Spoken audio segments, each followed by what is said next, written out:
या infinite frontline हो, सब डूबने वाली है। तो ये बहुत सारी चीजें देखें, उसके बाद ही किसी कंपनी को हमें सिलेक्ट करना चाहिए। यस। पुलिस ऑफिसर्स को ट्रेन करते हैं, गाइड करते हैं, समझाते हैं कि सही डायरेक्ट सेलिंग कंपनी क्या होता है, मनी सर्कुलेशन में फ्रॉड कंपनियां और पोंजी स्कीम्स किस प्रकार से आती कौन हैं। सी कंपनी ठीक है, कौन सी गलत है, कैसे बिजनेस करना चाहिए। पहले भी बहुत सारे स्कैम्स चल रहे थे जो डायरेक्ट सेलिंग, अच्छे डायरेक्ट सेलर को माइग्रेट करके ये बुरी स्कैम कंपनीज की तरफ ले जा रहे थे। तो हमने सोचा, मेरे और मेरे जो पार्टनर्स हैं, हमने सोचा, जो हमारे सुपर बॉसेस थे वो डायरेक्ट सेलिंग कंपनी में जिसमें मैं एम्प्लॉय था, हमने सोचा मिलके एक कंपनी फॉर्म करते हैं और शुरू करते हैं और कंसल्टिंग करते हैं ये कंपनीज की, जो डायरेक्ट सेलिंग कंपनीज है, कि बिजनेस कैसे बढ़ाना। राइट। अब बिजनेस शुरुआत की, पर क्योंकि इतना रिकग्निशन नहीं था इंडस्ट्री में, तो काफी स्ट्रगल था फर्स्ट ईयर में। तो क्या करें ऐसे जिसके कारण पब्लिक को भी बचा लें इस स्कैम कंपनी से, और हम भी सीख लें ये इंडस्ट्री के बारे में थोड़ा ज्यादा, अलग अलग नजरियों से, अलग अलग पर्सपेक्टिव से। तो 2007 में हमने शुरुआत की एक रिसर्च टीम की। वो रिसर्च टीम के हिसाब से हम करते थे कि हर वीक उस समय कुछ 25 या 30 कंपनीज का डेटा हम जमा करते थे जो हर हफ्ते लॉन्च होती थी इंडिया में। अच्छा, ओके। अब वो कंपनी या तो इंडिया ओरिजिन की थी या तो बाहर से इंडिया में लॉन्च होती थी। राइट। तो वो लॉन्च होती थी और वो बोलते थे लोगों को कि हम बाहर के हैं। तो वो देखने के लिए कि ये कंपनी जेन्युइन है कि नहीं, ये कंपनी सस्टेनेबल है कि नहीं, राइट। ये कंपनी मनी सर्कुलेशन तो नहीं है। तो इसलिए हमने रिसर्च की स्टार्ट की कि हम स्टडी करेंगे। अब वो देख के हमने देखा कि बहुत सारे लोग हैं जो मार्केट में हैं, वो पैसे लुटा रहे हैं उस पर, मतलब इन्वेस्ट कर रहे हैं, और कंपनीज बंद हो जाती है तो रिकवरी नहीं होती। 10-20% से ज़्यादा रिकवरी नहीं होती, क्योंकि ज़्यादातर जो पैसा रहता है वो ये प्रमोटर पहले ही साइफन ऑफ कर देते हैं, और बाकी का जो पैसा रहता है वो या तो लॉ फर्म्स की फीस में जाता है या तो करप्शन में जाता है, पॉलिटिकल लीडर्स को और ऑफिशियल्स को। इसीलिए हमने चालू किया एक अर्ली वार्निंग सिस्टम, जिसको हमने बोला स्कैम अलर्ट।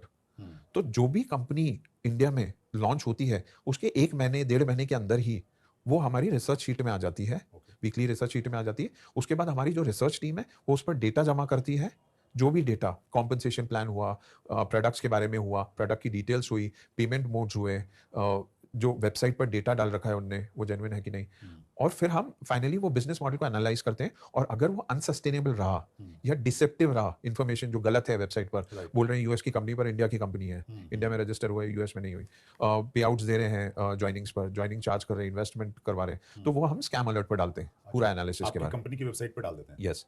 तो उससे क्या होता है कि जो पब्लिक है वो उसको एक्सेस करती है और देखती है कि ये कंपनी स्कैम अलर्ट में, तो वो ज्वाइन नहीं करती। अब उसके कारण क्या हुआ, हमको काफी इंक्वायरीज आने लगी कि क्या ये कंपनी जेन्युइन है, क्या ये कंपनी जेन्युइन है कि नहीं। उसके कारण हमने और एक उस पर लिंक डाल दी, रिपोर्ट अ स्कैम। अच्छा, ओके। काफी बार क्या होता है, हमारी जो रिसर्च टीम है उससे कोई डेटा मिस हो गया, क्योंकि काफी कंपनीज बिना वेबसाइट के भी ऑपरेट करती है। तो कुछ अगर उनसे डेटा मिस हो गया, तो जो इन्वेस्टर्स हैं या जो पार्टिसिपेंट्स हैं या जिनको ये कंपनीज ने अप्रोच किया है इनडायरेक्टली डायरेक्टली, वो जाके रिपोर्टर स्कैम पर हमको डेटा दे सकते हैं, कंपनी के डिटेल्स दे सकते हैं, और हम फिर उसको एनालाइज करेंगे, डेटा कलेक्ट करेंगे, और अगर स्कैम हुई तो स्कैम अलर्ट पर डाल देंगे। नहीं, अगर कोई स्कैम, एक तो आपने ये काम किया सर, उसको स्कैम अलर्ट में डाल दिया, पब्लिक जाए हाँ आपकी वेबसाइट पे और वो देख ले, लेकिन हाँ बहुत सारे लोग जाते नहीं होंगे, हाँ। तो उसको आप पुलिस को भी इन्फॉर्म करते हैं कि भाई ये कंपनी है, इसमें कुछ इश्यूज हो सकता है, ये सस्टेनेबल नहीं है, मनी सर्कुलेशन कर रही है। देखिए आरबीआई का एक वेबसाइट है, sachet.rbi.org.in। राइट। वो वेबसाइट पर एक फॉर्म है, दो है, कंप्लेन अबाउट अ कंपनी और दूसरा help the regulator. Okay, great. तो दोनों पर आप क्लिक करके आप वो उस पर डेटा डाल सकते हैं। अच्छा। तो हमारी भी टीम जो है, बाद में रिसर्च के बाद एक बार वो स्कैम अलर्ट पर हो जाती है, वो डेटा डाल देते हैं। अच्छा, गवर्नमेंट को इन्फॉर्म कर देते हैं हाँ, अपनी जो तरफ से। स्कैम अलर्ट पर लिस्ट हो गई वो गवर्नमेंट को इन्फॉर्म कर देते हैं। तो प्रांजल सर, एक क्वेश्चन बहुत बार आता है कि अगर कोई फ्रॉड कंपनी है, हाँ मालूम चल गया कि भाई ये फ्रॉड होने वाला है, एक डायरेक्ट सेलर काम कर रहा है, उसको मालूम चल गया, अब वो उसकी शिकायत कहाँ पे करवाए। एक तो आपने बताया कि आरबीआई की जो लिंक है वो हम डिस्क्रिप्शन में भी डाल देंगे, ताकि अच्छा। किसी भी डायरेक्ट सेलर को प्रॉब्लम नहीं होगी। आपकी कंपनी का अगर मेल आईडी है वो भी बताइए, वो भी डाल देंगे, ताकि वहां भी इंफॉर्मेशन चली जाए और आप भी उसको चेक करके स्कैम अलर्ट में आप डाल डाल दें। सकते हैं। और कहाँ पे शिकायत की जा सकती है सर? देखिए, प्राइमरी तो पूरे इंडिया के लिए यही अवेलेबल है। राइट। पहली चीज ध्यान में रखना बहुत जरूरी है हमको, और जो डायरेक्ट सेलर्स हैं उनको, कि जो डायरेक्ट सेलिंग कंपनीज हैं, एमएलएम कंपनीज है और स्कैम्स है, बहुत सिमिलर दिखते हैं। राइट। तो ये बहुत इंपॉर्टेंट है कि आपसी दुश्मनी में कोई गलत कदम नहीं उठा लिया जाए, क्योंकि डायरेक्ट सेलिंग कंपनी जो सस्टेनेबल है, अगर उनका नाम आ गया तो उनको प्रॉब्लम हो सकती है। इंक्वायरी होगी, अननेसेसरी हरासमेंट होगा, हैरेसमेंट होगा, ज्यादा होगा, और फिर करप्शन होगा, फिर बिजनेस खराब होगा जो ethical sustainable direct selling companies का। तो वो बात ध्यान में रखने की बहुत जरूरी है। पर जो प्राइमरी वेबसाइट है वो sachet.rbi.org.in है, जिस पर वो कंप्लेन कर सकते हैं। और हम हमारे इस पर भी वेबसाइट पर भी एक फॉर्म है रिपोर्ट अ स्कैम, आप उसमें भी डाल दीजिए तो हम फॉलो भी कर लेंगे उसको, कंप्लेन का क्या स्टेटस है। That's great sir. एक आम आदमी की भाषा में आप बताइएगा प्रांजल सर, आप तो बहुत एक्सपर्ट हैं और बहुत ज़्यादा टेक्निकलिटी की जरूरत नहीं है। एक आम आदमी को अगर ये पहचानना है कि ये लेजिमेट डायरेक्ट सेलिंग कंपनी है या ये पोंजी स्कीम है या ये फ्रॉड है, तो वो कैसे पहचाने? देखिए सिंपल सिंपल एक टेस्ट है।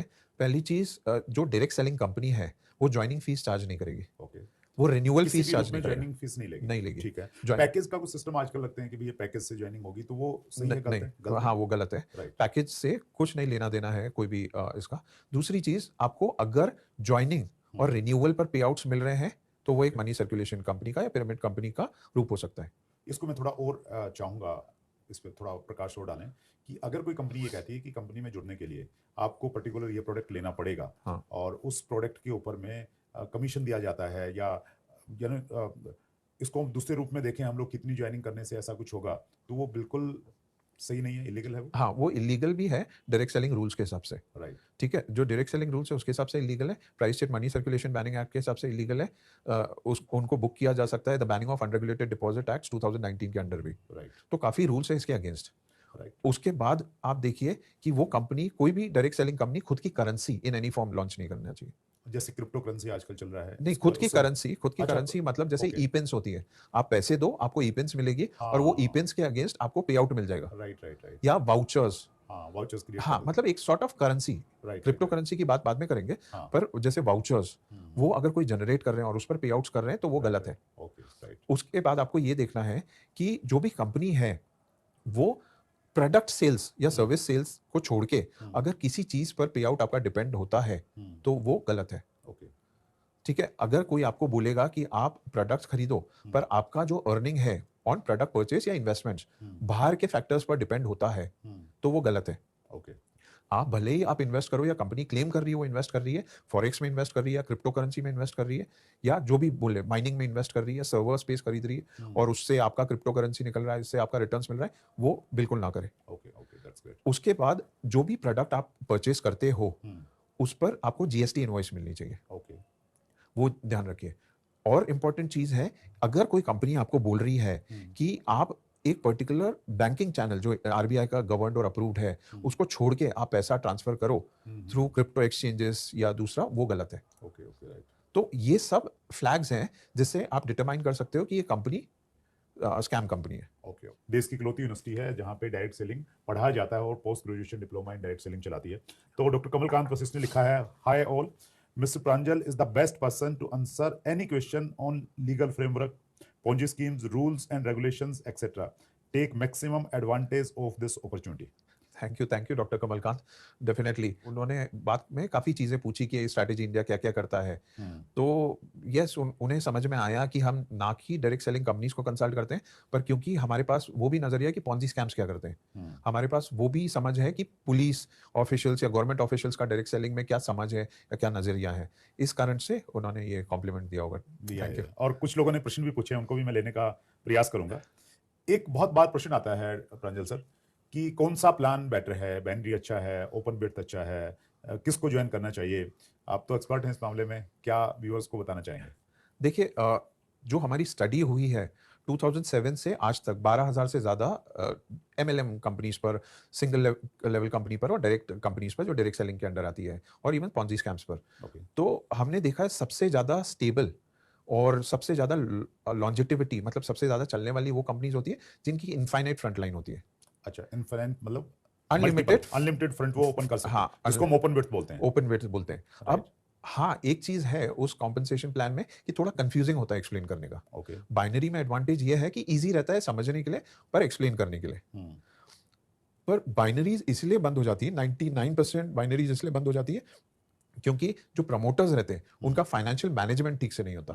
Right, right. तो जो वो प्रोविज़न रहता है, जो डिस्ट्रीब्यूशन कॉम्पेंसेशन प्लान में बाइनरी में आज बाँटना है कि 10 साल बाद या 20 साल बाद बाँटना है, वो कंपनीज़ प्लाव इन कर लेती है अपने पी&एल शीट में प्रॉफिट बता के या कंपनीज़ की अर्निंग बता के, रेवेन्यू बता के। वो गलत होता है। अगर वो कर लेते हैं और दूसरी जगह मनी साइफन ऑफ कर देते हैं या पर्सनल अकाउंट में कर देते हैं, वो प्रॉब्लम हो जाती है बाइनरी कंपनीज़ की मेजरली। पर apart from compensation plan, depend करता है आपकी पॉलिसीज कैसी है, राइट। किस पॉलिसीज अपने कस्टमर की तरफ, अपने डायरेक्ट सेलर की तरफ। दूसरा इंपॉर्टेंट चीज है आपका जो बिजनेस मॉडल है, जो प्रोडक्ट पोजिशनिंग है, आपका प्रोडक्ट कॉम्पिटिटिव है कि नहीं। क्योंकि हम कंपटीशन दूसरी डायरेक्ट सेलिंग कंपनी से नहीं कर रहे। आप कंपटीशन करते हो तो ई कॉमर्स से करते हो, आप अपने मॉम एंड पॉप स्टोर्स मतलब पास की दुकान से करते हो, क्योंकि टूथपेस्ट तो वहां पर भी मिलती है, वॉशिंग पाउडर तो वहां पर भी मिलता है, तो आप कंपटीशन उनसे करते हो। तो आपका प्रोडक्ट कितना कॉम्पिटिटिवली प्राइस्ड है और पोजिशनड है। अगर उसमें कुछ यूएसपीज है, यूनिक सेलिंग पॉइंट्स है, तो आप हाईलाइट कर पाते हो कि नहीं उसको, वो इंपॉर्टेंट है। उसके बाद पर्पस क्या है प्रमोटर्स का, जो प्रमोटर्स हैं कंपनी के मेन, उनका पर्पस क्या है, पैसे कमाना है तो रेड सिग्नल है। तो वो बाइनरी हो, फ्रंटलाइन इन्फिनिटी हो, सिंगल लेग हो, ट्राइनरी हो, फिक्स्ड हो या इनफाइनाइट फ्रंटलाइन हो, सब डूबने वाली है। तो ये बहुत सारी चीजें देखें उसके बाद ही किसी कंपनी। बोलने में हमको प्रैक्टिकल लगता है क्योंकि जब हम इतने साल गुजार चुके हैं, पर जब आपका फ्रेंड या रिलेटिव जो 2-3 महीने से पैसे आ रहे हैं उसके अकाउंट में, वो आपके सामने आता है, तो आपके पास ऑप्शन नहीं रहते ना। आपको तो कंपनी का कॉम्पेंसेशन प्लान भी मालूम नहीं रहता। राइट। तो आपको इंपॉर्टेंट चीज ये देखनी है कि वो पॉन्जी कंपनीज तो नहीं है, उसमें ज्वाइनिंग फीस तो नहीं है, उसमें रिन्यूअल फीस तो नहीं है, उसमें पे आउट्स तो नहीं हो रहे ज्वाइनिंग पर, उसमें जीएसटी इनवॉइस मिल रहे हैं कि नहीं प्रोडक्ट्स पर, आप प्रोडक्ट्स वो खरीद पाएंगे वो प्राइस पर जो कंपनी बेच रही है कि नहीं। दूसरी चीज, आप यूज करेंगे वो प्रोडक्ट्स, हाँ कि नहीं। अगर आप यूज नहीं करेंगे तो दूसरे भी आपकी पहचान वाले कहाँ यूज करेंगे। वो कंपनी जो भी आप डिपॉजिट्स लेती है या जो भी ट्रांजैक्शन का रहता है, वो सिस्टम है, बैंकिंग सिस्टम में है कि नहीं इंडिया में। Okay okay okay. ठीक है, तो ये सब छोटी छोटी चीजें देखिए। आप अगर कोई नए बंदे को, प्रोस्पेक्ट को एनालिसिस करने के लिए बोलेंगे तो उसके पास डेटा ही नहीं रहता है एनालिसिस के लिए। Right right. तो इसलिए हमको सिंपल में उनको बताना है कि फर्स्ट आप ये चेक करिए कोई भी दैट्स कंपनी में। ग्रेट, आपने बहुत सारे पैरामीटर्स बता दिए सर।